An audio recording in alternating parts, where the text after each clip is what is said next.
So some warn of climate change and the disastrous results that might happen later. Well, I'm here to tell you it's not later, it's right now. The climate isn't going to change, it is changing. The climate has changed.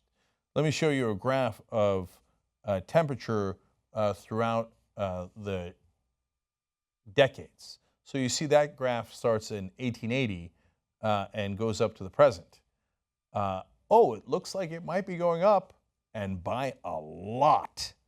So that's our temperature and globally, and people are still arguing with it. Like, oh, math, science, nah. Temperature's going up all across the world in a dramatic way. Probably liberal propaganda. I know. Reality has a well-known liberal bias. Okay, let's get more specific. Based on NASA data, April was the 7th month in a row that global temperatures set a new record high. It was also the 3rd consecutive month that the record was broken by the largest margin ever. Okay, so that's April, and that's, well, also 7 months in a row, all disastrously high record temperatures.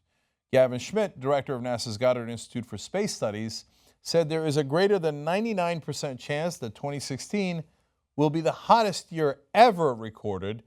Other experts have also warned that this year will likely surpass the previous annual record set in 2015, and by the largest ever margin. So every year we're setting records, and every year the record is by a larger margin. Gee, I wonder if the Earth is warming as we speak, right now, today. It's not a question, it's a fact.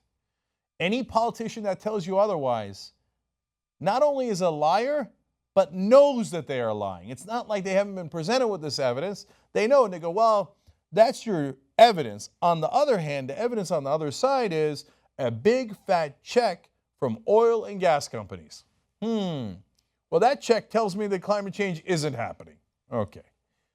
So climate scientists, according to Andy Pittman, who is the ARC Center of Excellence for Climate System Science Director, climate scientists have been warning about this since at least the 1980s, and it's been bloody obvious since the 2000s, so where's the surprise? The interesting thing, Pittman continues, is the scale at which we're breaking records. It's clearly all heading in the wrong direction.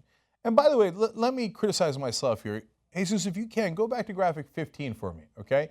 Because back in the 1980s, as Pittman was referring to there, and you can see it in the chart, you had some movement up, but it was, you could say, hey, look, that's about the same place where they were in 1940, and back in the 80s, and then the 90s, and now it's starting to go up a little bit more. I was among the ones who were skeptical. So I didn't listen to the Al Gores of the world, and I said, look, the jury's still out. Well, what has happened since is the rest of that graph. Even if you were in that camp as I was, well, the jury has come in. Now, if you're a person who actually cares about facts, reason, and logic, you look at that chart and go, I got it, it's done. The climate is changing right now. We're in the middle of that change. It's not later, it's today. And the evidence isn't unclear, it's startlingly clear. Record after record, biggest margin ever, one after another after another.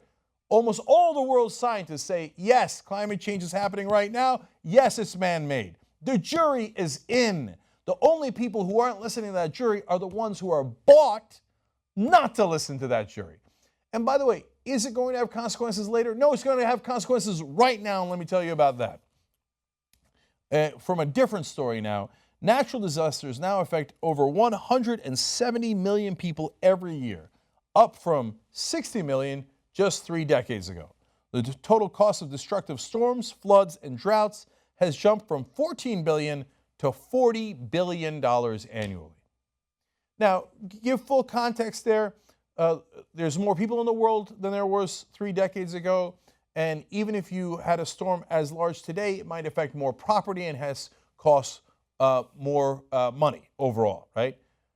Even when you factor that in, still the scale of the storms and the disasters that they are causing, both in human terms and in financial terms, are significantly higher than they were 3 decades ago, because that's because the jury is in. The climate isn't going to change, it has changed.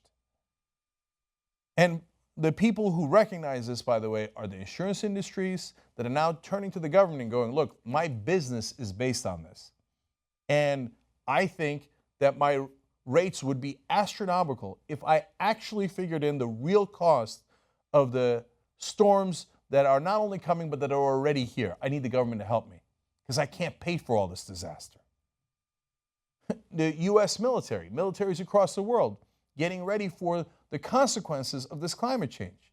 So the conservatives who deny this because they listen to the propaganda from their bought talk show hosts and bought politicians. Let me ask you something. You always talk about how the military is so great, the U.S. military. What, you don't believe the U.S. military? The U.S. military says the climate change is happening right now, and they are planning to make sure that it does not cause worldwide havoc.